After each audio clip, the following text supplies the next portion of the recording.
So I heard that, according to Nick Barnes, that Gary Bennett's obsessed with jelly babies. Although I did keep on saying jelly beans in the podcast episode. I kept saying jelly beans all the time. Yeah, it's something. Jelly beans, something very different. I know. Yeah. So he set that up to see if you would notice, And which was a classic 4-4-2 of jelly babies. Yeah. Didn't. Well, there's still 11 players there, and he hasn't eaten any, so he can't like them that much. Well, we'll give him a gift. We'll give him a bag to leave with. Yeah. But we asked him. We didn't notice it for the whole time. Yeah. But then we put him under pressure and asked us to give his best starting 11 of the last 40 years. It was a kind of happy accident because I bought a bag of jelly babies because I thought he was going to forget, and then he brought one in. So I thought, why don't we make a team out of jelly babies? And he sat there for a full pod, and then we said, did he notice it? And he did, but he didn't pay attention to it. So then he went through the whole sort of, what was his fantasy football team be? So he's named every single It was all person. Sunderland players. All Sunderland players. From his experience. Yeah. We thought they should all have been red jelly babies. Well, I am just trying to figure the colour scheme out, actually. Yeah, aye. What, in terms of positions and roles? Well, green for goalie. Just We went green for goalie because it was like the one colour, and we thought red would have been great, but we popped a bit of diversity in just because we. you probably would have needed 3 packets in order to get enough red. Yeah, that's why we didn't want to open a fresh bag because that was for him. So there were budgetary issues with it. Yeah, of course. Definitely. No, you Can I expense them? You can't go and wasting jelly babies, man. Yeah. Oh. When was the last time you had a jelly baby? Anyway? They're quite nice. I had a few No, a couple of they're weeks too ago. dusty My for daughter me. likes Don't them. like They're too dusty. No. I quite like them. They're a little dusty. How about yourself, Terry? I don't think I've had one this millennia. Have you not? Have you not? No. I suspect not. Have the number 10 if you want. Well, we're talking about in Tesco, and there's pot noodles there. I don't think I've ever had a pot noodle. Have you had? Either. Have you not? No, I wear it on my chest like a badge of honour. Aye, I've Never had a pot noodle. right. It's a bit I'll like ask you that Geordie later Shore. on. I've never seen Geordie Shore. I've never seen And I'm Geordie proud Shore, of but it. I have had a pot Right. noodle. Okay. I've never seen Geordie Shore, and I've never had a pot noodle, so I'm kind of in Terry's camp. But I've probably had other things you Kindred wouldn't you would spirits, frowned Dan. about. You and I. I think you are quite similar, actually. Are we? Aye. What's that? How's that? In a good way. Like finicky and detail Yeah, oriented. I mean, people. how else do you want to be? So, I don't think I've really sat down and ever talked to you, Terry. I saw you you were shucking oysters last time I saw you at the Gadarung, so, and you were just grafting all day long. So, and I thought, all right, I'll not approach you because you were just busy and cracking on. So, Thank you for that non-interruption. yeah. But I have bothered you to try and come on, haven't I? Since we started this podcast. Pester is a word. Pester is definitely a word. Yes. We got some nice notes as well from you from the first ones you listened to, didn't we? Oh, yes. Notes, yeah. Yeah. It's actually helped shape the podcast. Yeah. Really? Yeah. Do you remember the conversation we had No. in St. Vincent? No. When you went, right, I nearly didn't pressure you there. But you were like, heard his you impression of went, you right, before? I can't do impressions because I just did a Danger Mouse impression last week. Is that right? You wanted to sit down and talk about the podcast, and then you were like, you didn't like it originally, right? You might not like it now, but your feedback was really important because it made us think. Because you listen to podcasts in your car, but you don't watch them on the TV or on your phone. Whereas we made this as a visual recording, so you give us loads of feedback about not getting certain things, and I loved it. Yeah. It's great feedback. It was, and we still haven't implemented anything that you mentioned either. So. Shocking. But I it was don't- the kind of cold start, I think. Yeah. Terry's was kind of leaning in, but we don't. Yeah. But we had this note a couple of weeks ago as well, but I don't know. We'll see. We'll see what happens. Yeah. Yeah. But it's good to have you on, though. Yeah, thank you very much for turning up. Terry. Thank you. We don't know how this will go or what a we'll pleasure. talk about, because we tend to bounce from one thing to another. We do, but I want to Really? kick off because I don't know a lot about you. Chris knows everything about you, so I'm going to start with like. Did make that sound a little bit creepy, by the way. Well, that's good, but I'm going to start. I'm going to start with a naive question. How did you start getting into cooking and all of that world? Because it's quite a unique thing, especially as a lad in your era. Yeah, I mean it's not unique down at all, really. I didn't quite fall into it by accident, but almost. My father was an engineer. Snap. My brother, who's 10 years older than me, when he was and who's always been a big influence on my life, I guess, as I was approaching school leaving age, he was at university and raced cars and rallied cars. I grew up in a household full of engineering parts, pistons, conrods, gears, etc. It was natural I was going to be an engineer. I wasn't particularly academic. Where was this, Terry? Where did you grow up? Where was this? Leamington. Leamington. 6 miles west of the city. Okay. But I was pretty good with my hands. I was good at the technical subjects, technical drawing, metalwork, woodwork, etc. Anyway, fast forward to 1971, the economy was on its knees. The factories were working a 3-day week. There were substantial and prolonged power cuts. And my old man, who was a man of few words, I have to say, one day said, "You know, son, there's no future for engineering or heavy engineering in this town. I think you should think again." Now that was a bit of a hammer blow. How old would you have been then, Terry? 16. All right. So just about to get a job, and then he drops that. Well, sort of approaching O levels. So I had to think again. And of course, my mother got involved and my sister got involved and demonstrated a vested interest. My mother thought I should be a hairdresser, and my sister thought I should be a confectioner. Really? Confectioner, really? Anyway, hairdressing wasn't an option, not a chance. Did they give any reasons why they thought those would be good things for you? Well, like self-interest, for God's sake. Anyhow, I did pursue the confectionery thing. Yeah. And I went to Newcastle College and got a syllabus, and God, it looked dull. You know, fermented goods A, fermented goods B, and so on and so forth. So that was binned. There's no way I was going to do that.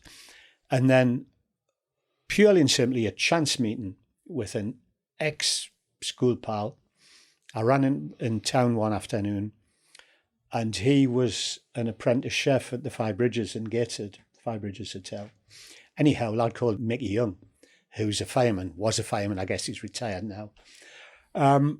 And we ended up back at his house for a cup of tea, and he showed me this book called Modern French Culinary Art by a chap called Henri Pelleprat. And it was a big, thick tome, pictorial really, and it was full of buffets and fat carvings and ice carvings and this, that and other. And I decided there and then, that's it, I'm going to be a food engineer. Yeah. And it was that really. It was spontaneous as... I wrote some letters. I got offered a job with Swallow Hotels in Newgate Street, and I went to work, and here I am. Did you feel it with certainty, though? Like, I mean, you come out of that environment, right, having a degree of certainty around the engineering work, then you're presented with a problem and a challenge, and then you had those two options of hairdressing or confectioner. Oh, Obviously, you just ditched the hairdressing bit there, just straight away slid that one off the table. Yeah. But was there like a... Chris, you presented that as if the only two options were hairdressing, confectionery, and they weren't, believe me. But you always talk about the sexiness stuff of the industry, right, with hospitality. Did you have like a bug immediately? When you sat down and looked at that book, was there like an immediate, yep, that's what I want to do, that's the right thing to do? Or was it, that's the only thing I want to do at the minute? I don't think it was ever, that's the only thing I want to do. You know, that drive and passion comes later. Yeah. And I'm always suspicious of these people that bang on about, you know, the passion for cooking and so on and so forth. It comes later. It seemed interesting. I think it was, there was an opportunity to make things, you know, to take a raw product, apply a craft and turn it into something else. Practical interest. And I think that's the hook, really. Well, you said food engineer, didn't you? Yeah. So you were very much approaching it in that way in your head. Yes. Yeah. No, absolutely. They were the words I used there and then, you know. Okay, I can do this.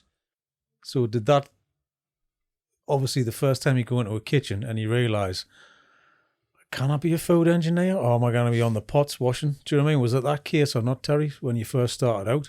Look, or... I didn't even know enough about it to be able to go through that thought process. I didn't understand that there was people who washed pots. I didn't know anything. You just got yourself in there? Anything at all. So do you remember your first moment of going to a kitchen? Absolutely. Absolutely, vividly. I remember the very first job. I was given a box of lettuce and shown how to wash it in a... Yeah, well, that's the thing. It's like a pot washing job, isn't it? Like the box of lettuce. What were you thinking then? Did you have any ideas, or you just going, this is a job, this is what I'm doing? No, I just did it, and I think approached it and tried to do it well. I've got a curious mind. I think I've always had a curious mind. I need to understand how things work. I guess this is the engineering genes again. I think you get, as a young cook, you get drawn into the teamship, the camaraderie, the banter, the we're all in this together thing way before food's even on the agenda. The food's almost academic. It's just something that you work with. It could have been wood, it could have been bricks, it could have been metal, I guess. You know, the cooking comes later. The love of food and restaurants comes later, I think. And do you still apply that thinking now, even with staff? Absolutely, 100%. 100%. So it's team, culture. Yeah. The food bit the food comes later, Chris. But it's much different now because you're creating that culture. Is it on your head, or do you just kind of, foot off the gas now and just let it take its own shape with people? You don't try and make it fit. Do you know what I mean? You don't kind of go, this is the way I want it. This is the way I want it to be. Or have you got a set of rules, or are you flexible with it? I've got a much broader brush these days. Aye. I'd have to be. I can't be involved in everything and don't want to be. And I've also got people there who've come up through the ranks with me. So that DNA is cast in stone, if you like, you know. Has it changed? That kind of stepping back as well? Do you kind of... Oh, it's horrible. Do you miss it? Like kind of... Oh, absolutely. Yeah. And why do you miss it? Is it because of like, you can see, like at one point you were there, you were in the kind of heart and soul and you were driving this thing forward. Now we stepped away. Are you happy with that? What's the mindset now then, Terry?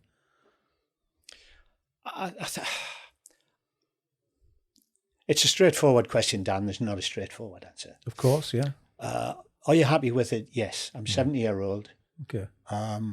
I've just put a real serious shift in last week, in the kitchen all week. I've had a ball. I've had the time of my life, but God, am I suffering for it. Aye. Now, doing it, you know, it's a very physical job.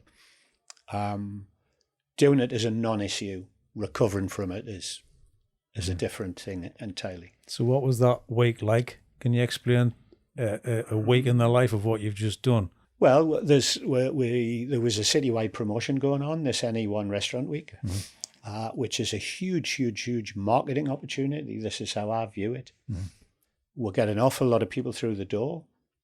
The team needs support, I feel, and I go in a support role. I don't go in to lead it. I've been working in what we would refer to as the larder section. So I'm doing butchery and fish prep and bulk sauces and just supporting the team, really churning food. It's an awful word, but that's how it feels when you're busy like that. And it's just lovely to be around, you know. You operate as a coach. You don't walk from one end of the kitchen to the other without giving an eye. You take a knife off a young kid and, come here, I'll show you how to do it this way or that way. And just try and apply a bit of help, a bit of experience, a bit of mentorship, a bit of philosophical nonsense. When it's tough in the heads of town, you try and lift them. And when things are drifting off piste, then you do what you got to do to drag it back. It's going to sound really unfair. What made you not mediocre? Because if you think about it, so you go back to the point when you're talking about prepping lettuce on your first day, to what you've built now. And what you've built, you probably look at differently to what an outsider looks at in terms of 21 and what it means to people from a quality perspective, and how you sit in that position, whether you like it or not, as a kind of thought leader in that space. Even though you might push that label back, you are. So what happened to you between the prepping the lettuce to what you've built now, to not just opt for, well, you could have just opened an all right restaurant, to always striving to be better and to do things properly, but ultimately as well still have a solvent business at the end of it? Because that's, Chris, if I could figure that out, I'd be charging 600 quid an hour and putting you on a different couch. I don't know. It's just ingrained, I guess. I don't think you make a conscious decision that I am going to think like this, I'm going to operate like this. It's in my genes. It was probably my old man. But did you feel, so from your very first day, did you feel ambitious or just curious? No. I'm not ambitious. Yeah. I'm adamant that I'm not ambitious. I'm curious, yes. Yeah. But I'm not ambitious. That's really interesting. Yeah. But that curiosity with, I suppose, balanced with discipline and a work ethic has then led you towards being ambitious as a byproduct of those things. That sound right? Perhaps it's a bit deep. It's too deep for me, but perhaps. I think I know. Yeah. Do you know what I mean, though? I completely know what you I mean. always think, it's a naff term, but people have light bulb moments in that career. Some don't. They just evolve in iterations over time. Then you arrive at a destination and not really know how you got there. Some people are driving that thing, like, come on, they're holding onto that steering wheel for dear life. Do you know what I mean? And they know that I've got to make it. Do you know what I mean? They want to drive forward and they have a vision of where they want to go. Was yours always just kind of see what happens? And sometimes those people are terribly sad and terribly miserable. I think you're completely right. And terribly disappointed. Yeah. Because things didn't work out. Yeah. Have you seen that though in your lifetime as well? Have you seen people come and go and do that? Oh, yeah. I mean, our industry, my industry, has a huge casualty rate. Mm-hmm. It's quite sad, really, and I've worked with some incredibly talented people, far more talented than me, and they've burnt out or they've become disillusioned or it's quite sad, So what made you different? Because you didn't really have that. You didn't attach just yourself asking to the same question as he asked now, but asking it differently. And I still haven't got an answer. I don't know. I know we're not here to try and make you crack, Terry, but it's kind of... The thing is, because the intrigue is in me, because I would think differently. Do you know what I mean? Because I do think differently. I'm that person who you go, they're burning them. They're going to burn themselves out. They're pushing hard. They're too hard. They don't give themselves enough rest. So drop some knowledge, please. Yeah, you know what I mean? Drop some tips. Look, don't get me wrong. I mean, I work ridiculously hard. Of course. I see photos of myself from maybe the early 90s and I wince. Mm-hmm. We worked ludicrously hard. Mm-hmm. And I didn't wake up one day and say, oh my God, I'm working too hard. I need to change this. Mm-hmm. Things just evolved. You do what you've got to do, Yeah. You don't think too deeply about it. You just kind of move forward. You're presented with a problem and you fix it. You're presented with a pile of lettuce to prepare and you prepare it. And, so what happened next after the lettuce?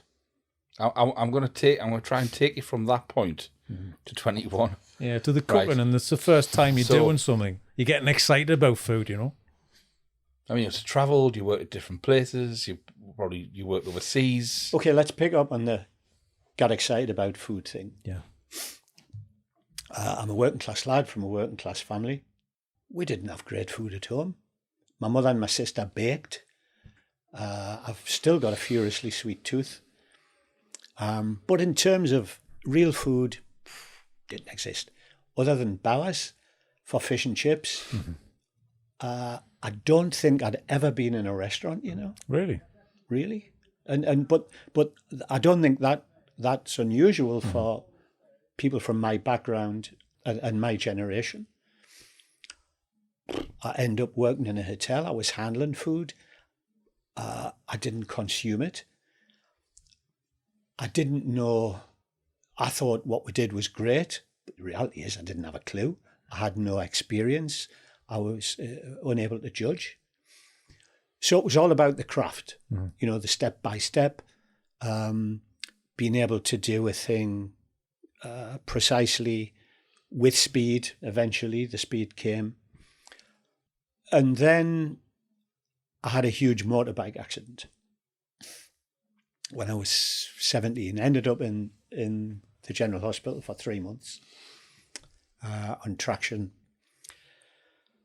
And so I was off work for about 6 months in total. And it started to niggle at me that I'd missed this time, because we were a gang. There was 3 or 4 of us, I think, started together as apprentices. And I was flapping a bit that these lads would be ahead of me. And because it was incredibly competitive, as you are at that sort of age. So I started to read. And I got, I guess, drawn into the romance and the history and the whatever else of, not of food, but of chefs and restaurants and how they worked and the whole background thing. So I found that quite fascinating. Anyhow, I went back to work and I got a phone call one day from a chap who I'd worked with when I'd first started my career. A lad called Ken Elliott, actually, who'd been a chef de partie. He was an incredibly talented guy, Ken, a great artist and so on and so forth. And, you know, we all looked up to him, really. He had a real talent. Anyhow, he rang me up and asked if I wanted a job. And this just, what I'm going to say next will highlight the mindset of my generation then. And I was a little bemused. I said, but Ken, I've got a job. It didn't enter into my head that I would want to move, you know. Anyway, we conversed a little further and he told me he was a head chef in a hotel in Guernsey. It was the best hotel on the island. And I went away and stewed on this. And I convinced myself that Guernsey was Bermuda. And I thought, you know, anyway, I went. Yeah, tropical waters. Yeah. I went, I handed my notice in and I went. It was a disaster. It wasn't the best hotel in the island. It was a hellhole. And it was a real problem. I was 18-year-old, I think. I had to battle with my parents to let me have this motorbike. Then I ended up at death's door and ended up in hospital for 3 months. So when I look back now at the worry I must have given them, then I'd been back on my feet for only 3 months. And I'm talking about getting on a plane. I'd never been on a plane in my life. I'm getting on a plane and going to some far off island that in my father's eyes had been occupied by the Germans, for God's sake. Anyway, I went and it was terrible. Did you know it was terrible the second you got there? I pretty much. Yeah. What's that feeling like, though? Tell you must have shattered your dreams. You're reading these books, you go, this is where I'm going to be. Yeah, you know? I guess. But look, again, I dealt with, there was no way I was going home. Not a hope in hell. Yeah. I wasn't going home. What, out of pride? Yeah. Yeah. Aye. Yeah. It's like a let down, isn't it? If you go back, you've let the team down. Or So the upshot was, I stayed to the end of the week. And thankfully, it was a situation there. You didn't work a week lying on. So at the end of the week, I got a pay packet. And I got on the ferry and went to Jersey. Found a job by chance. I went to an agency. How the hell I even knew that things like agencies existed, I don't know. Someone must have told me. Yeah. I had 18 quid wages. I was paying £2.50 a night in a B&B. And after 2 nights, I decided I'm going to have to do something about this. My pot is shrinking quickly. Anyway, I went to this agency and they gave me 2 places to go to. And I went to a place called the Mermaid Hotel that was beside the airport in Jersey. I had the chef's name. I went to meet him. He was a German chap. And he said, I don't know why they've sent you here. I don't have a job. And then took me on a tour of the hotel. It's quite bizarre, really. I was a little confused. And we had a chat as we went. And then we come back to the kitchen. He looked at his watch. He said, you better get your skates on, go and get your gear. He says, staff tea's 5:30. So I was even more confused. He told me he didn't have a job. Then he told me to go get my gear. But I did as I was told and I got back. And at 5:30, I sat around a table with a group of chefs who were all from other parts of the world, which in itself was an education. And they put a chicken curry down on the table. I'd never had a curry in my life. And that was when I fell in love with food. Wow. Right. Because I was presented with something and I was scared stiff to put it in my mouth because I knew I wasn't going to like it. And to this day, I'm adamant that, you know, anybody, any young chef, you've got to understand how to eat before you can understand how to cook. And there began my education in thing. And this chap became a great mentor. We ate like kings there. And I mean it. We ate like kings. It was wonderful. Yeah. That's bizarre, isn't it? That kind of... But you took the risk and you did, because you could just go, no. Was it kind of... Were you intrigued? Was there an intrigue to go, I'm going to have to give it a go? I'm going to have to taste this thing. I'm going to have to kind of jump in? I had no choice. Yeah. The embarrassment. Put your pressure, yeah. And how did you react after you had it? Were you just like... Was this, It's a bit of that. I wonder what's on the table tomorrow. well, that's a good thing. Enjoy your staff lunch. Yeah. But, you know, it was a huge education. And I think, I keep using these words, my generation. You know, I grew up in a household where when I cast my mind back, the war seemed to dominate conversation. You know, it seemed to dominate it. And I think as a child, you grow up and you're a little bit insular, you know, you're a little bit afraid of the outside world and Johnny Foreigner and all of that type of thing, you know. It was a huge, huge, huge cultural learning curve. Huge. So the best thing you've done really is just leave home, kind of get out. Perhaps. So where does it go from there then? Terry, where do you go from that place? Because you're going from that and you're going from working with other chefs, inspiring, because it's nice to hear that head chef was an inspiration to you and kind of lit the fires in you to do this kind of thing. So where do you go from there to the next journey and obviously owning restaurants? It's a different kettle of fish, though, isn't it? Yeah, it's different. Well, he played a big part in my career, I think, Klaus. You know, he was a real... He was, you know, if you had to visualise a German, he should have been a tank commander on the wall, Klaus. Yeah. He looked like that tank commander. You know, the part that Robert Shaw plays in Battle of the Bulge? Yeah. That was Klaus. But a very, very supportive man as well, I must say. Anyway, the upshot. I worked there for 3 years. I worked with him for 3 years. All the best cooks that came through that kitchen were lads that had come out of Switzerland. And that was it. I'm going to Switzerland. Were you already rotating on sections and that then? Oh, yeah. No, I'd done the... You'd done that? I'd done the whole shebang. Yeah. Anyway, I wrote for jobs. And of course, like a mug, I only wrote to the best hotels. You know, I'm writing to 5-star grandiose palace hotels. Nobody replied. And I'm writing in English, probably schoolboy in English online paper as you did those days, you know. Anyhow, I had a conversation with Klaus this day. I said, you know, I told him what I'd done. He just shook his head as if to say, you mug. Look, he said, there's no way in a million years they're going to employ you there without the language. This is what we'll do, he says.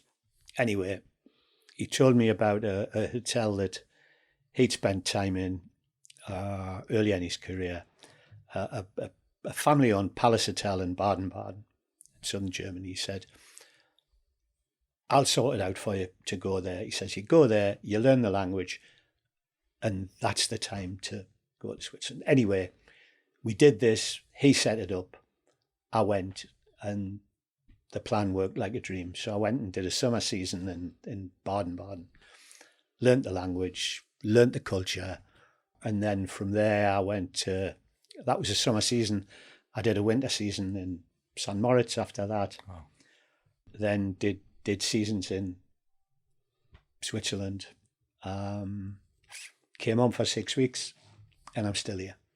So when you went home, did you speak German when you went home? Because that must have been an interesting conversation around the table. You're talking about the war, and then you go home knowing German. It was.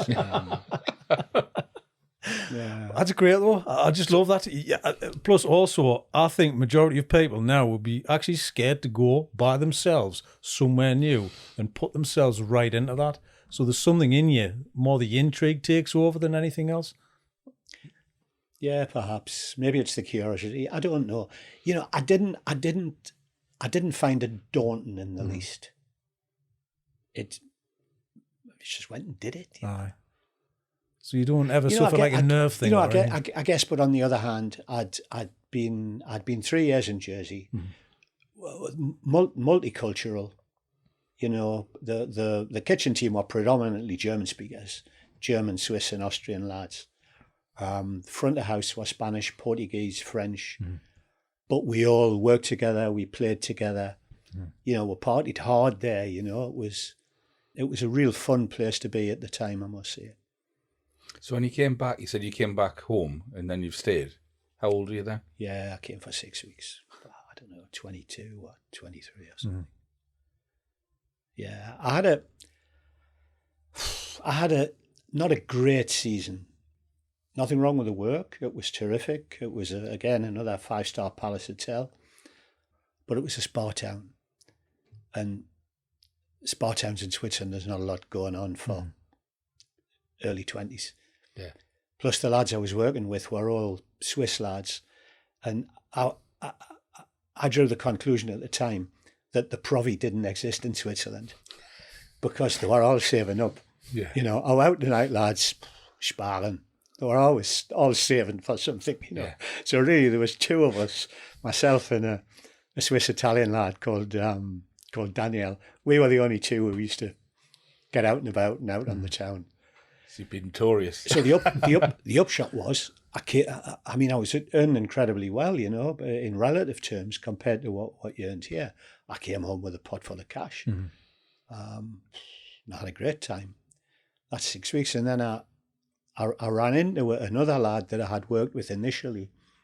And at the time, he was the head chef in a restaurant called the Fisherman's Wharf.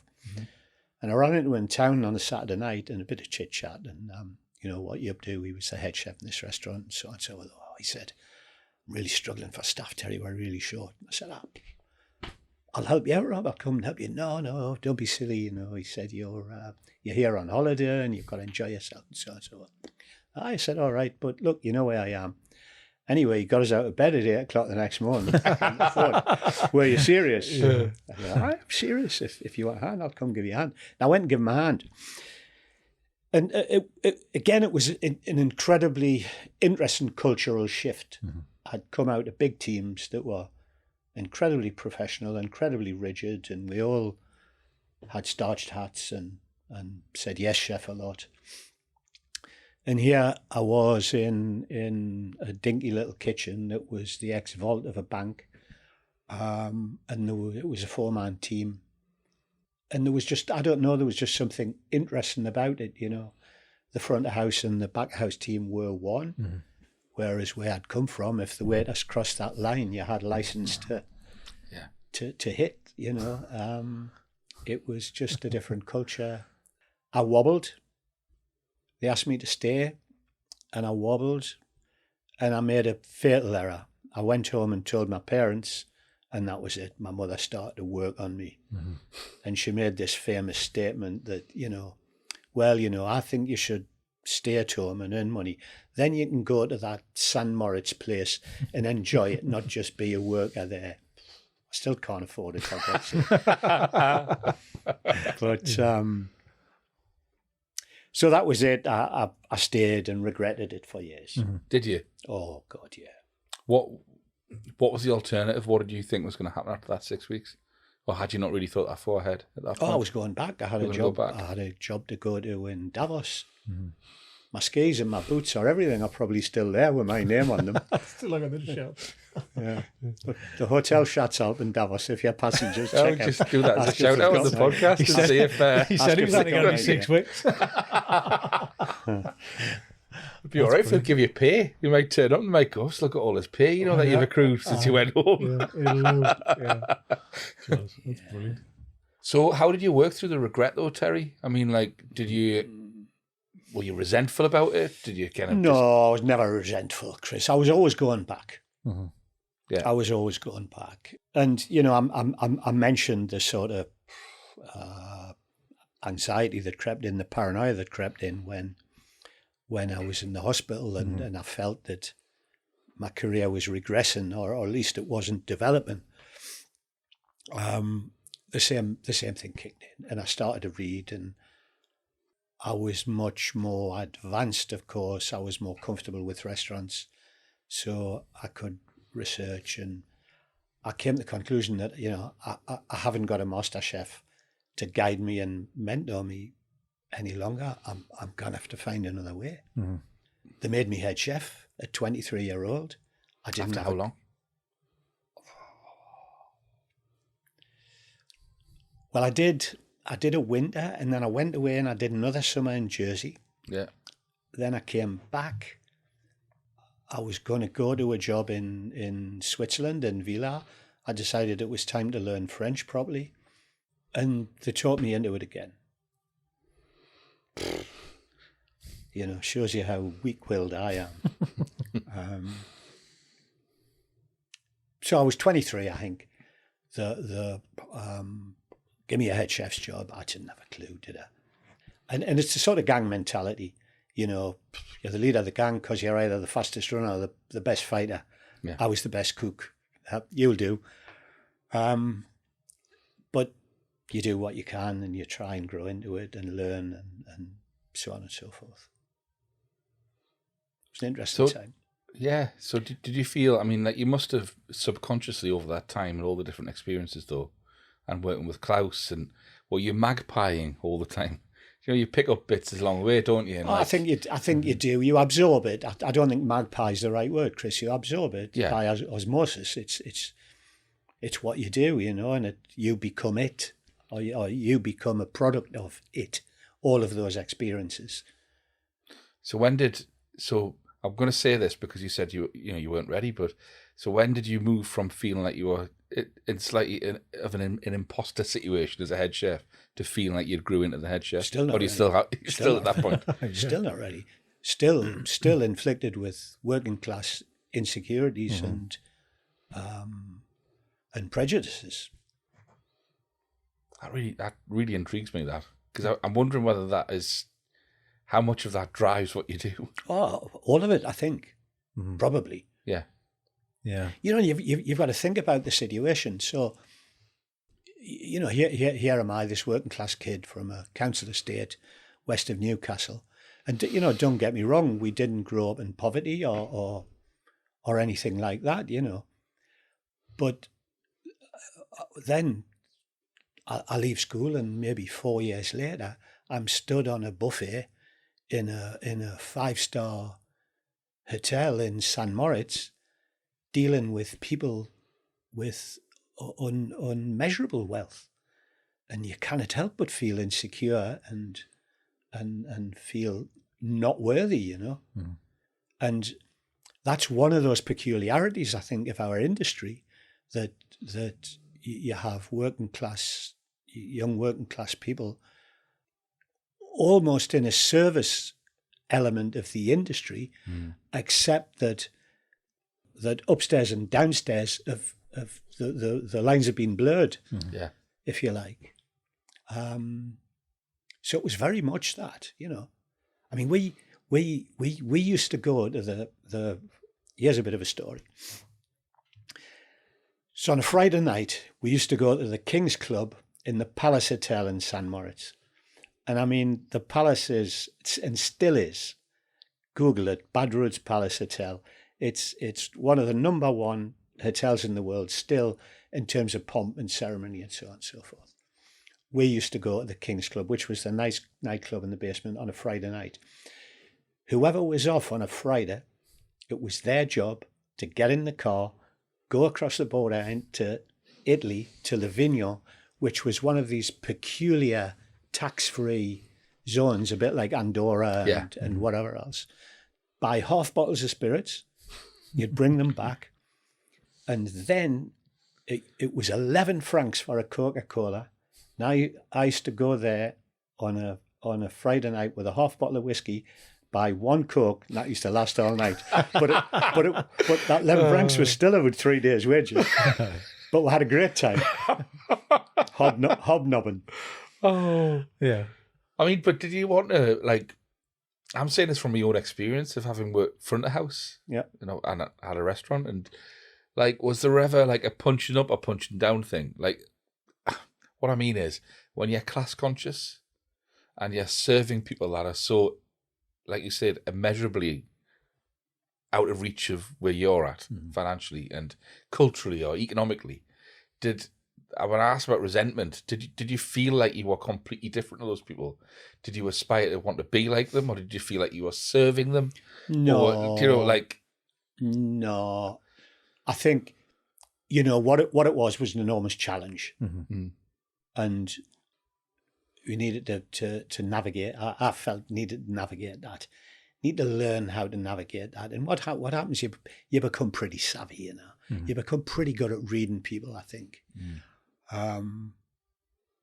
No, not at all. Okay. There were some fairly pompous individuals. But you know what? Some great people as well. Mm-hmm. Yeah, because that can keep that chip on your shoulder, can't it? And it can be the undoing. Like if you've got a team of people and you're managing a team of people, if you're a restaurant owner, the last thing you need is to have people that have got visibly that chip on their shoulder, because they're there in a hospitality capacity. Yeah. It's a sort of democratic thing, isn't it? Hospitality, where you don't want to have your staff. Yeah, but I guess against the customer. If that makes sense. Just become but look, in that team in particular, for example, one was two of us in the whole hotel, which must have had 200 staff, two English people. Mm-hmm. So we were outliers, you know. The culture was there, and the culture of looking after people was there. I don't think that the sort of insecurities I'm talking about was rampant by any means. You know, they were hard-nosed pros, these guys. Yeah. And so you've got all this mix of experience, Terry, right? And you've gone through this process of being a chef. When did that start transitioning to restaurateur? Because those experiences are shaping you, so your style and your approach to food is recognizable to people now, right? Even your style of service is recognizable to people.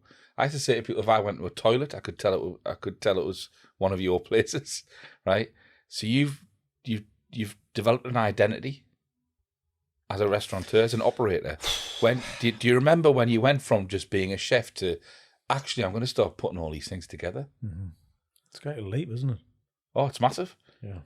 And because not many people make the leap. Yeah, okay. They're not successful with the leap. Okay, so I take this job on as head chef at 23.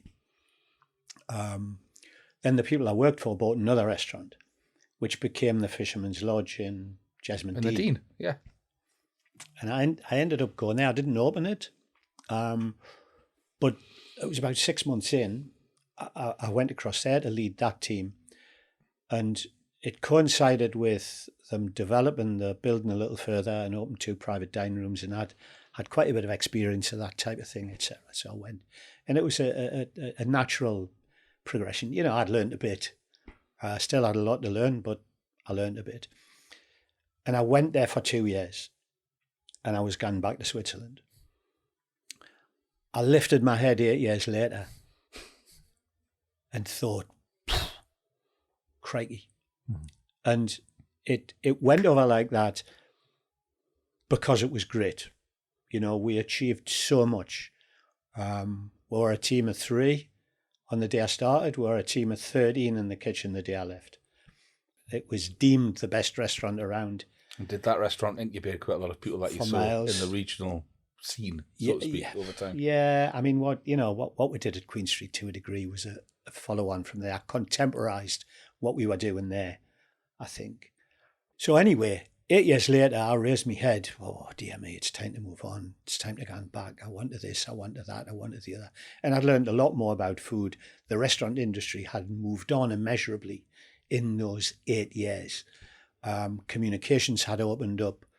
There was a whole world of cookery books opened up. You know, when I was learning, there was 3 books, for God's sake, 3 textbooks, you know. And not one of them had a picture in it that was anything other than a line drawn. Yeah. So the world had opened up and so on and so forth. And I had a decision to make, you know, was I going back? I'd been out of that game for 8 years. Would I fit? I wasn't a young upstart anymore. I would have to go there and hold down a senior position with a second language. Could I do that? I felt I probably couldn't. Therefore, I had no choice. I had to go and do it myself. That was where we ended up. I made this decision in November. The Christmas campaign at the Fisherman's Lodge was big. There wasn't any opportunity to do out about it then, so I made a decision that on the 2nd of January, we'll get out and about. And when I say we, myself and my wife and my brother, we'll get out and about and we'll do something about it, find somewhere. And I'm going to have to do it myself. So that's when I, on paper, became a restaurateur. I didn't really become a restaurateur until many, many years later. There was an awful lot to learn. So, from that point in time to Queen Street, what was the time scale? Because I'm trying to think of what came first. Because my experience of you, obviously, Terry, is I worked for you at in Durham, the bistro. So, I think we signed the lease. We took the keys on the 1st of May. 1988, and opened the doors on the 15th of September. Okay. So it was a clean shell, you know. It was you know, that street. It was probably one of the first buildings that formed the Quayside regeneration. Really. Yeah. Was that a bit daunting? Iconic, wasn't it? I mean, it was an icon. It still is. It is an iconic spot now, and it's been a bit of a poison chalice for some people since really? 21, because it was renowned and well known and built its customer base over the years, didn't it? And I think with that came expectation. Mm-hmm. It was a bit daunting, Terry. Like kicking up your first thing. You're going, right, I've got the keys. No, you're just getting straight on with it. No. I want to know what your approach to the menu was. You've got nerves when you first opened Queen Street. Yeah, what do you decide on? That's what I was getting at, because you've got all this inspiration and experience. When did it start becoming Terry's food? You know, it's difficult to control that really, because you've got all these ideas and you know, a lot of stuff that I would have loved to have done at the Fisherman's Lodge, but the volume was too great, or the kitchen layout wasn't right, or you know, so on and so forth. So what do? You put these things in the bank, I guess, you know. Must be like when you do your first album, you know. Yes. Was it a B-side? I'll bring that out later. It doesn't fit. Hasn't made the cut, but it might fit somewhere else. I don't know. But, you know, it's relatively straightforward. A menu has a structure. And the shows you how pompous we can be at times. But one of the rules was no chips. Yeah. Not doing chips, you know. Did it sneak onto the menu later on? We didn't even have a fryer. Never had a fryer. Wow. Well, a little tabletop thing that we might have did, but no, never. It's like a no chip manifesto, like an agreement between everybody. It's not going to happen. Chip free zone, Don't say it. I can't even, Chris. I can't even remember what we did. I bet you some dishes though have carried through to now. Well, funnily enough, we did a thing, a sea bass dish on this restaurant week menu that was might not have been on the first menu, but it was certainly from that year, at the core of it anyway. It's nice to revive the old things, you know, and you just put a bit of a different veneer on them. And is there always a constant need and a want to change something, not repeat it? No. Because I think not for me. Because some chefs, it's got to be the new thing. There's a trend, there's a form, there's a thing. Do you know what I mean? Yeah. So I don't understand what that world is, or is it? Or do you not have to be that to be successful? Well, I think because we were chatting about this when we met the other week when we sat with Susan. I think the nature of and I'm saying this as a customer, the nature of 21 to me, or to anything that you've done to date, when I say consistency, it sounds like a boring word. I don't mean that. I mean, there's a sort of timelessness to your style of food. Whereas the trend-based people, if you start following trends, you're following trends forever. Yeah, but you have to change it all the time to the next trend. Well, who are you? You know, but to be fair, you know, some of these guys that are cooking at a high level now, they are creating their own trends. Yeah, like making it yourself. And that you know, they have a level of creativity that I can't even imagine. Mm-hmm. Alex, the adversary, I don't know how his mind works. Yeah. You know, I marvel at it. Yeah. Ian Waller. Oh, I've got to say something about that cucumber reduction I had last week. Yeah, It was you just know, mental. Yeah, I spent a couple of hours with Ian, him talking me through the fermentation programs and this, that, and that. And I just stood and shook my head for 2 hours. And I went away and called him the professor. You know, I think what they do is marvellous. Do I want to do it? No. But I still appreciate it, and I still admire the creativity and the commitment, for God's sake. Does that stuff inspire you, seeing people do it? Does it make you want to change it or not, Terry? Or No, I think it inspires me as a human being. Mm-hmm. It gives me great confidence that there's people who want to challenge the norm and so on and so forth. But I am not he. Mm-hmm. You know, I'm a rigid 4-4-2 man. Yeah. You know, you'll not catch me. You've knocked them out. You'll not catch me playing 3 at the back. Not a chance. Well, that's it. But I guess there's a difference though, because like the stuff that I've seen Ian do or Alex, it's not niche or trend based. It's what, going back to what you said earlier about yourself. It's curious. Mm-hmm. It's just curious. It's their own lane. You know, it's not like they're sort of like there's no, you know, like smash burgers and that. They're not just following a trend. They're following.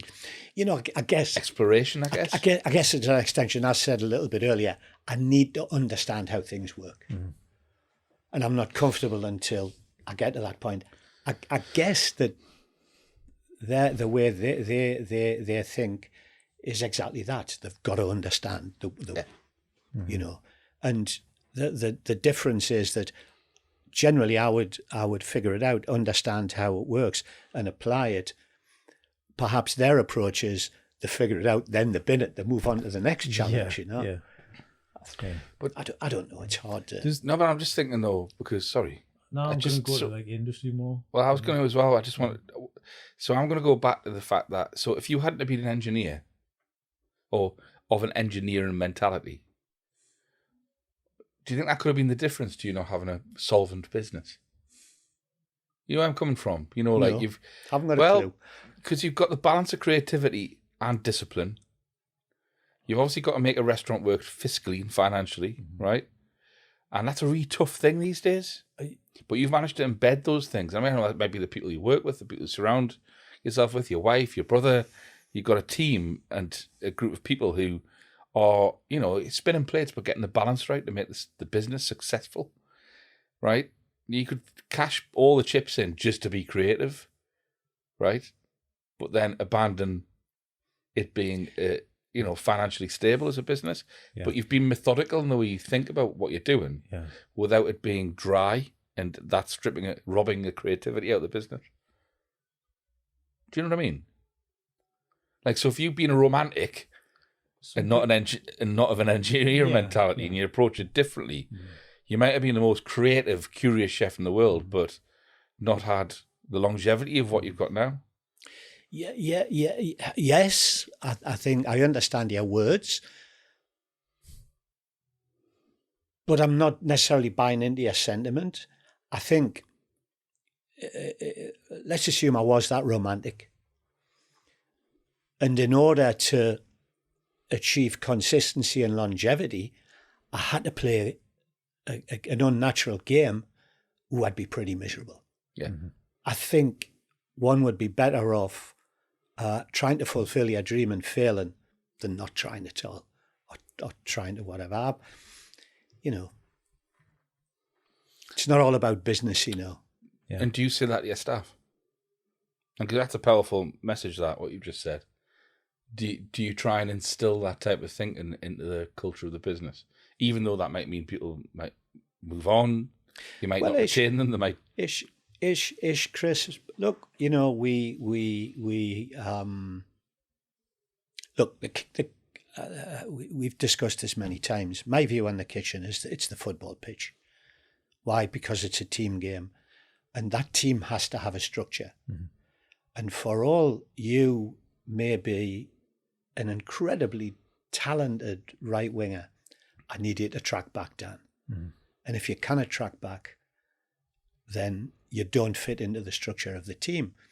Therefore, to try and answer your question another way, yes, we'll try and encourage creativity and everything that comes along with it, but there's a time and a place. Mm-hmm. Does that make sense? Yeah, completely. Yeah.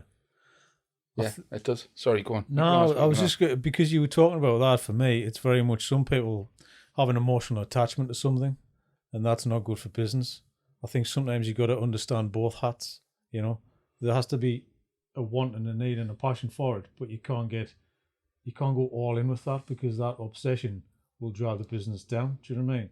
Because you've got to keep it afloat as well. So there is a little bit of a balance going in there. Does that make sense, Terry?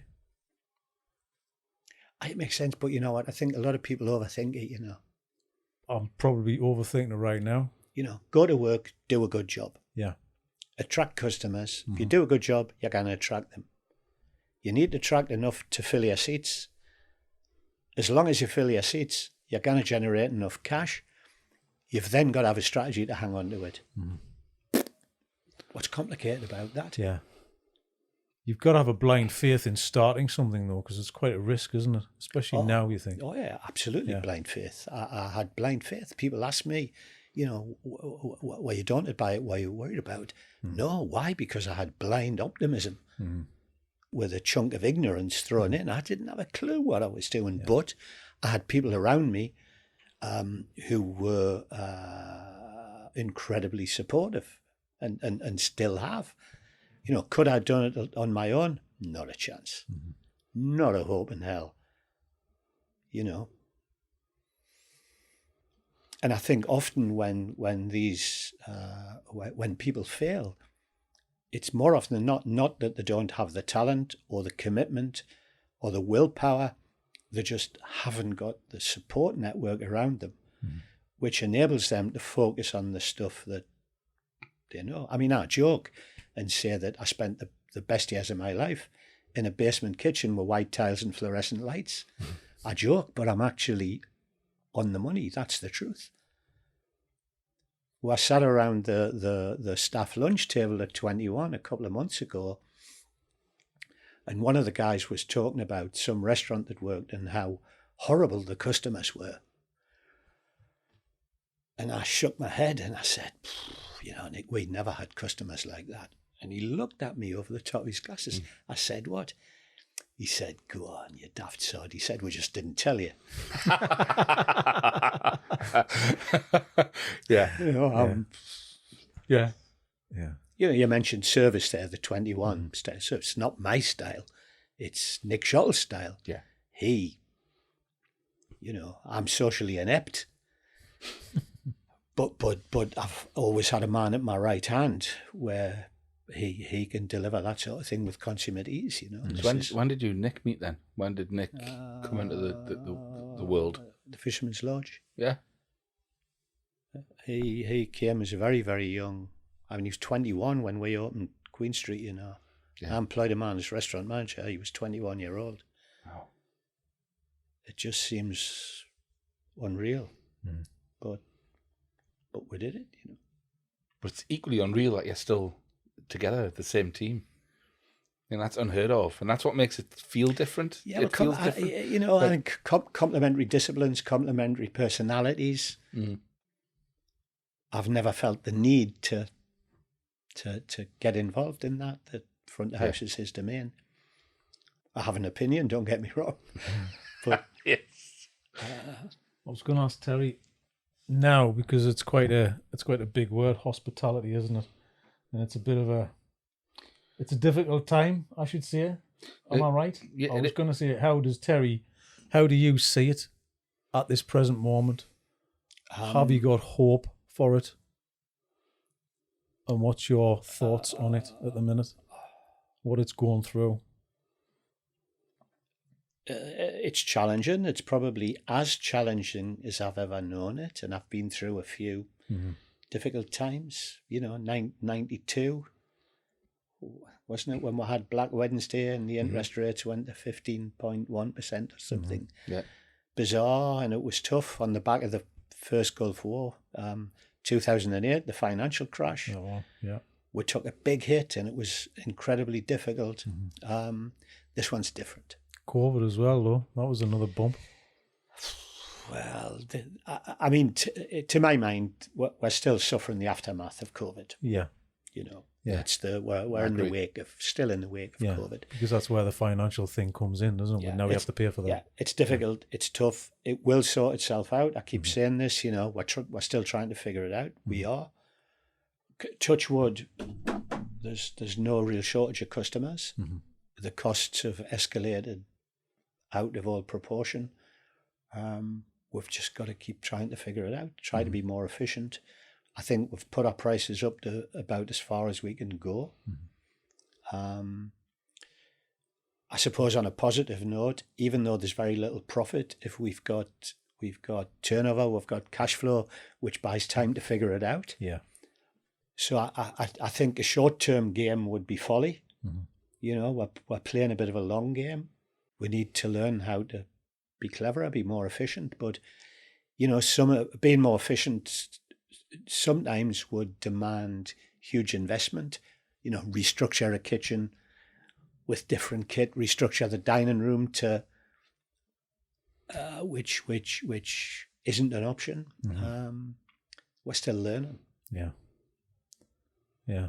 Optimistic though, Terry? You kind of, the thing is for me, it's not giving up on it, and it doesn't sound like you're gonna. It doesn't sound like you want to. No, I don't want to give up at all. Good God, no. I've got a huge. Try to think of the right word. I've got a huge responsibility. I've got 180 something staff, and their livelihoods as well. Some of them have got 30 years, 20 odd, a number over 20 years. The pressure on that though, Terry? Does that come with it as well? A few sleepless nights or not? No, because we've never been. It's never been on the edge. That never been that precarious. Okay. But I am aware of it, that I don't just have myself to think about. We've got a big team and their livelihoods, their offspring. It's not all glamour, it's not all Cartier watches and pull up in your Porsche with your watch on, and you just throw the empty whiskey glass over your shoulder as you got out. Well, we did brush the red carpet off a little bit. Yeah. No, there's everyone seems to be down on the industry at the moment. Yeah. And the media, being the media, yes, exaggerate everything. And you know what? Sometimes it gets to you. And sometimes you start to believe all the tripe that they're talking. And it's no misnomer that if somebody tells you something often enough, you start to believe it. And I guess going into the Christmas campaign, I was a bit chewed and a bit down and a bit whatever else. And we've been through the Christmas, and the working within the team again, being involved, is uplifting. And you look around and look at the enjoyment that people get out of the job, and they were working damned hard over the Christmas period, all the guys. And the level of goodwill engendered from the customer, and there's customers turning out that you haven't seen for maybe best part of a year. And I sort of came to the conclusion, you know what, it's not that we're doing out wrong if they're not coming, but it's tough for everybody. And they don't come out as regularly, but okay, they're coming. And when they come, they enjoy it, and they let you know that they enjoy it and that they're happy and thank you for enriching their lives. And that's the reward, you know. Yeah. It's not all about cash. Yeah. Yeah. But that's it. It is about the people. It's about Well, what it you is, put and out but there, that's what I was going to ask. That's what's unique because you've built a business that kind of feels like a family. You've just alluded to the amount of people that you've retained who work with you for that. If let's say you were starting 21 today, has the industry changed that much, or are things so challenging that would be hard to build the same culture that you've built now? Do you know what I mean? Yeah, I don't know, Chris, really. I said it a little earlier there that I went into opening the first restaurant with a whole load of blind optimism and a fair spattering of ignorance. That ignorance isn't there anymore. And therefore, would I be a lot more cautious and a lot more, probably. And I'd probably find it much more difficult. Yeah. That's the thing. When it comes to knowledge that you have, would you do it again? You know? Yeah. Because it needs that blind faith and that a bit naive to start with, to pursue it. No, I think. Yeah. It's like anything you've got to have. Look, I think if you can build that core team, if you can get that core team around you, then you can take anything on. But from a standing start, could you right now? You probably could. Look, the world's in a different place. Restaurants are in a different shape, aren't they? I look at what they do at Yem, and they've got a culture there. They've got a real culture at Pine. Yeah. I don't know it very well, but I'm sure Kenny has that culture. What I'd say is that perhaps the world's a lot more open now, and communications are very different. So I think that, and the opportunity to move is far greater now. It must be harder to keep a team together. Yeah. I think. Yeah. Well, a long way away from the handwriting the letters on lined paper to 5-star restaurants, and opportunities present themselves in a much more different way. You're a long way from people. Yeah. It's a different world. Okay. Menu? Yes. I'm a bit I was going to take Terry on to some football conversations, but it might be. It's just going to be football day. Inappropriate. In view You can't do your best 11 if you want. In view of our location and Dan's accent. It's definitely. Right. Do you know what I think he sounds like? Do you remember? Sorry. Do you remember We Say Jack? You've said this before. You do. What, The We Say Jack. The pretend Yorkshire Ripper. If you listen to his voice, I mean, you've got a lovely voice, right? So did We Say Jack. Is that We Say Jack? Yeah, you've got a lovely voice. Just wanted to tell you. Yeah. Although, not off the serial killer stuff, because we don't need it. Right, we're a bit run down at the minute. Right, we're going to bring this down about 5 pegs, Terry. We've got a menu here. We'd like you to choose anything off this menu, apart from the Greg's order. It's like the worst person in the world we could ask to interpret that menu. That's why, before today, I might have been trembling handling the water, but at this minute, I'm just going to say what he says, and then we'll go from there. Well, first and foremost, I don't understand the structure of it. Great. That's perfect. So nobody does. So start as top 3. Is that a dish or? Oh, top 3. Could be anything. Well, I'll tell you what. If you went for top 3, we'd say, what's your top 3 foods around the world? What's your favourite top 3 dishes you've had? Could you categorise them as well? It's like saying top 3 films. It's hard, isn't it? It really is. You got to go 10 or something. But top 3 things, memorable foods, let's say, instead of favourites. So I've realised that's a question I've never asked you. Oh, I don't know what you gravitate towards. What? I think it's an impossible answer. Yeah. And it food's so emotional, I think, isn't it? It usually comes with the memory of where you were at the time, or the thing at the time, because it could have been fish and chips down the beach, could have been carving an egg on your first date.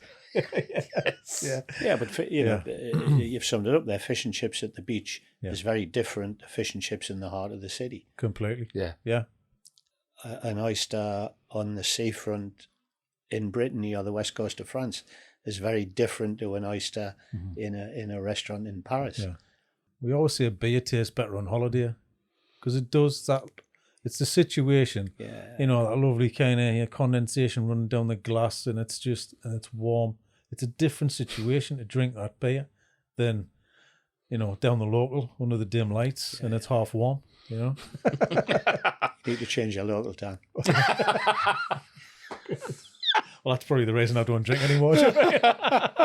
Unless it's in San Moritz or something. San Moritz, like that. yeah. That'd be Did I it. say that right? Yeah, you did. San Moritz. So you can't do a top 3. You can't do a top 3 then, Terry? No? What's your top 3? Junk foods? Are you a junk food guy or not? Do you like just... No, you fancy an omelette? Because sometimes, you know, like chefs will go, I just fancy beans on toast or something. Does that happen? Yeah. Yeah. Yeah. Do you eat beans? Do you eat beans on toast? What kind of... What's your guilty pleasure sort of thing? Top 3 go-to foods. It's you know, it's mood related, it's situation related, I'm partial to a plate of oysters. In the right frame of mind, there's no better than a big plate of langoustines and a bowl of mayonnaise. Yeah. A boiled egg. Now there's a subject. Yeah. We talk all day about the merits of a boiled egg. I'd like to. I love a boiled egg. There's nothing more luxurious than a perfect boiled egg. Right. What's your perfect boiled egg? 4.5 minutes. Needs to be a good egg, though, eh? Yeah. 4.5 minutes. I can see anybody watching the podcast will say, "What's a good egg? What's a good egg?" No, but for me, it's how you're eating that egg as well. Yeah, I have to say it's a bit of a. I do find eating a boiled egg can be a bit of a chore.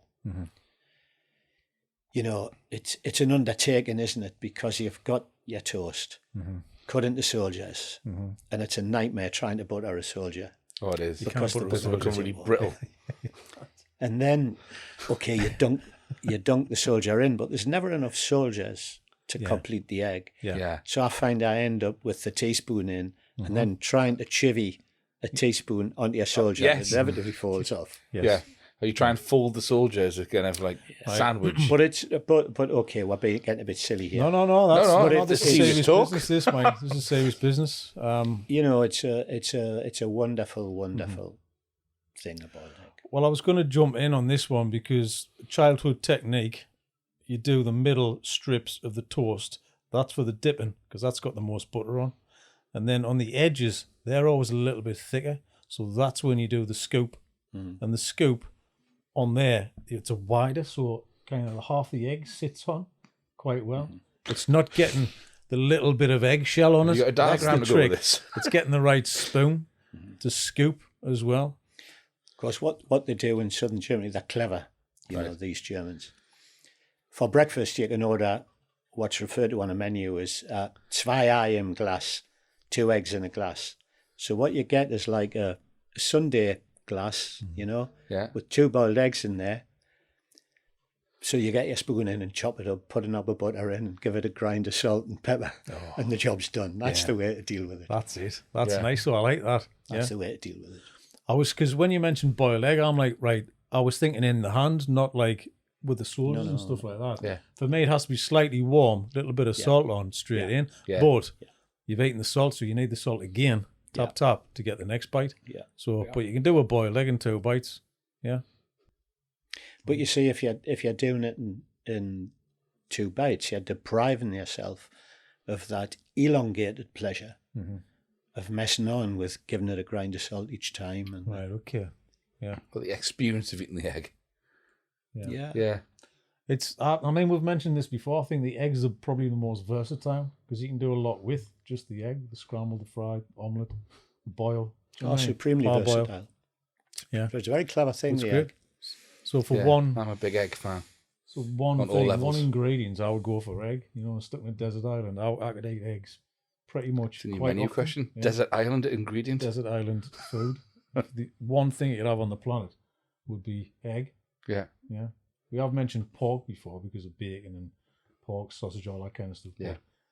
Yeah, and you've got to process this egg. You can do a lot with just the egg. I'm going to feel so disappointed if I don't get 3 dishes out of Terry. I need to know. I need to know what you eat. No, I quite like that. No, because I like the egg. The egg thing is, yeah, I'm fully on board with the egg. I eat a whole cornucopia of things. Is there anything you don't like, Terry? Okay, quickies, corned beef, chips, but you've got to have pickled onions. Yeah. Right. Okay. 100%. Yeah. Doesn't work without it. You need that acidity, My granddad used to have with beetroot. little bit of crunch. It does the same job. Yeah. We're talking Home cold, cooked chips. Much sweeter. cold corned beef. Oh yeah, it's got to Yeah. be cold. Yeah. That's an interesting one. Bread and butter pudding, cold milk. Yeah. Another gastronomic peculiarity, but it works incredibly well. Right. Well, that's one of the things on the menu, which I love, is the hot and colds, what goes together. For me, the apple crumble has to be ice cream. My wife, hot custard with She's hot. got to have custard. I've got to go cold with the hot, because it's lovely. It just Yeah, I melts. can swing both ways with that. I Can can. you? Yeah. Okay.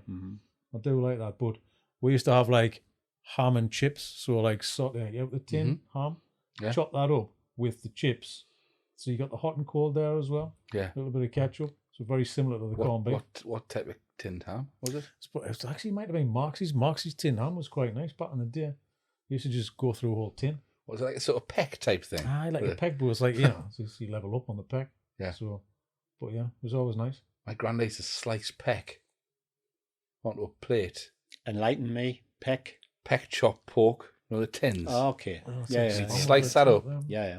He'd tomato and 2 eggs, bake it. Mhm. But he used to bake it to the point where it was like incinerated around the edges.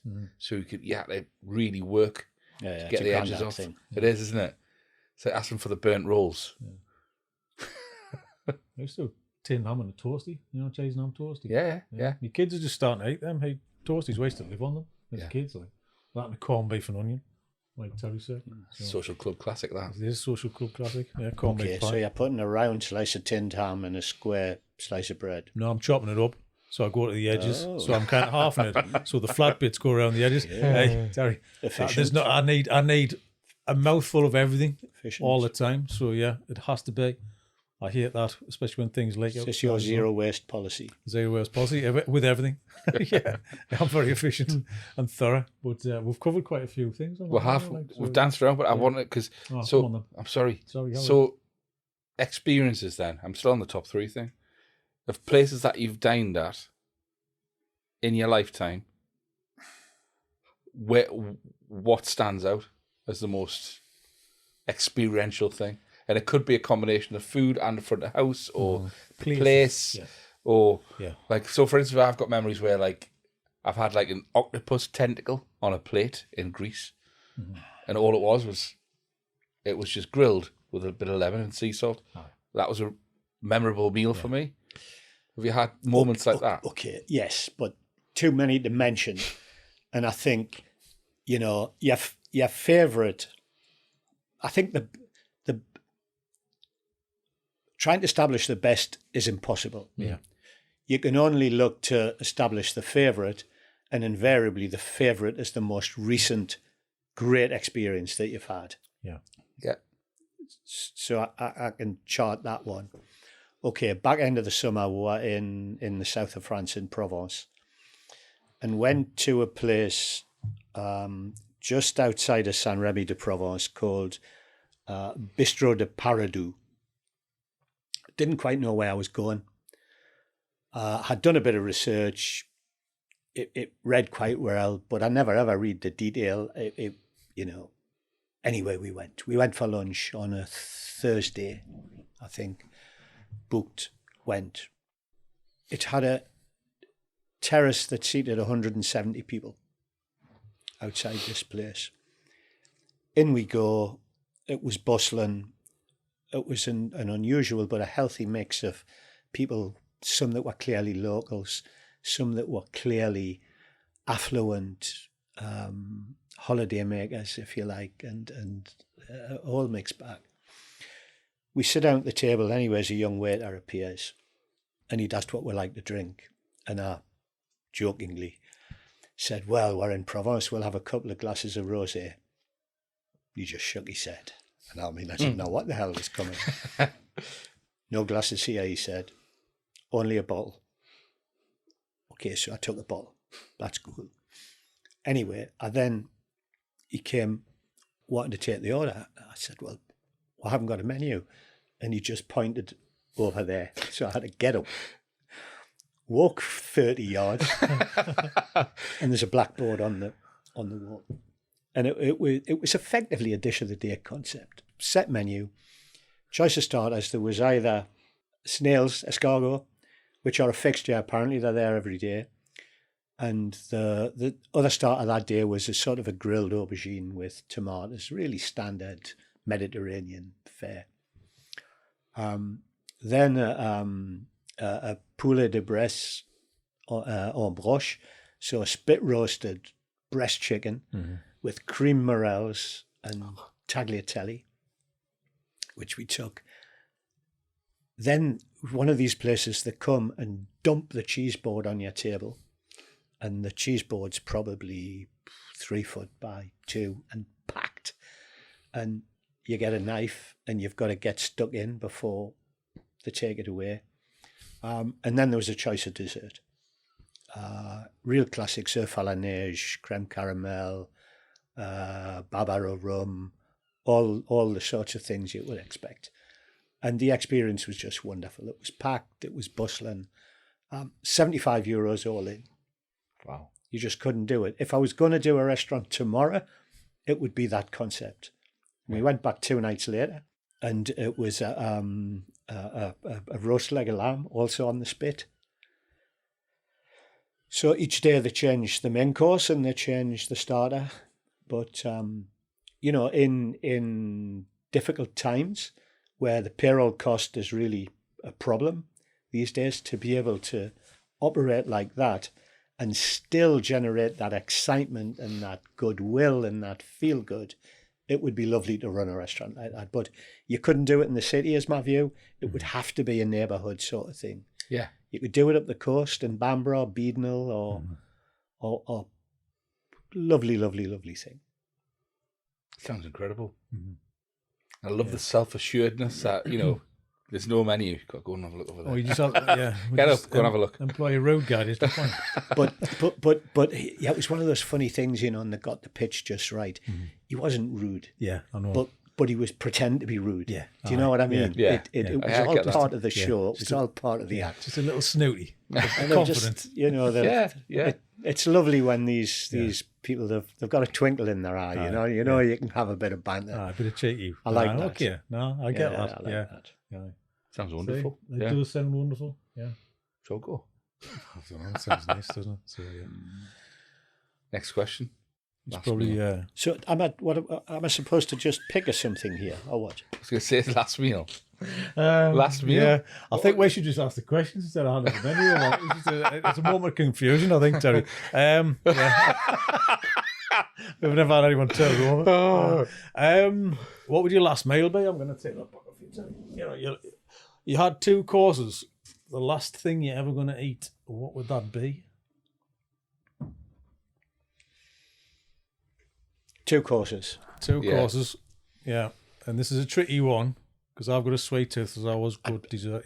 Oh, now you've bowled me a googly. I hadn't See, considered dessert. I brought it back because I knew you had a sweet tooth. Main dessert. Very good. Should I go 3? Should we let Terry do 3? Terry's an exception. We've got to give him 3. All right, okay. Okay, I think really I'd have some really, really good langoustines, cold, and some mayonnaise. Cold. Yeah, that's easy. Yeah. I'm partial to roast chicken, but on a spit. I'm obsessed with spits at the minute. Would buy a really good free range chicken, would salt it the night before, season the skin, and let it soak up, then dry it off. Do you have a brine chicken? Then put it. I've never done it before. Tried without success. Yeah. I find it's better to dry salt, leave it overnight, sit it on a J cloth, Yeah. so it can absorb that moisture, but then really dry it off. get shot of all the excess fat, Yeah. so on and so forth. 3 or 4 cloves of garlic, still in the skin. Okay. Little bunch of thyme and half a lemon. Tie it up, put it on the spit. Season it again before you roast it. And then chips. Yeah. Frozen Chips? skinny chips. Not fanciful hand-cut things. They've got to be frozen skinny things. Like French fry style. Thin, Yes, absolutely. French And a fry. green salad. Ideally cause, Yeah. with a few raw shallots finely sliced, rinsed to get the fire out of them, and then a vinaigrette with a good chunk of Dijon mustard and a good pinch of sugar in it. That would do me. And if you want to go overboard, a pinch of nice chopped parsley as well. Anything on the chips? Or you just go on dry chips, or would you have a little condiment? Well, I would generally have a dollop of mayonnaise, Dan, but as we've already had mayonnaise with the langoustines, I'd probably be double up on ridiculed mayonnaise, by my industry colleagues for doubling up on the menu. which is why I didn't mention it. It's his last meal. He's so particular about it. When they clear the langoustines, just leave the mayonnaise. leave the there, please. mayonnaise. Just leave them there. Just slide it under, hide it behind the menu. Dessert? Or you know what? Or it could be a bowl of fish soup. Oh, what style? Oh, Provençal style soup de poisson with rouille and grated Gruyere and croutons. It's a thing, you know. Fish soup. Fish soup. I love a fish I think soup. I've ever had fish soup. It hasn't got I love shells fish in it. soup. I has it? love a chowder. Has it got shells in it? No shells. No shells. Because when they just put everything in the bowl and you got to pick it all out. Yeah. I'm not a fan. No, he's not a fan of eating shells, taking shells off things. Now, You're here's having the to do thing. half the I work. love mussels for that reason. Now But you've a set me plate mussels is thinking. different to like So- chucking it in sauce. Spaghetti al vongole. Yeah. Now that's another absolute hero that I think that would vie with can we have a middle You can have a course? counter. You can have a counter order. All Like right, your like, wife? I mean, What's yeah. your wife ordering at this last meal? She can go No, for we're the not having vongole. guests, man. We're not having guests. It's his last meal. You can have But anybody I he want to wants. know there. where it is as well. So, You know, there's a restaurant in Corbridge called Il Piccolo, an Italian restaurant. And he makes the most wonderful spaghetti al vongole. I'll often go there on my own. I don't eat anything else, just that. He does it so well. And What do you think he does? and there's a quarter of an inch of olive oil left in your bowl, which is just so wrong. It appears so wrong, so counterintuitive to cook with so much oil, but it just makes it so wonderful and so luxurious. Need to go tomorrow now, you've reminded us. are you leaving that oil? Are you dipping?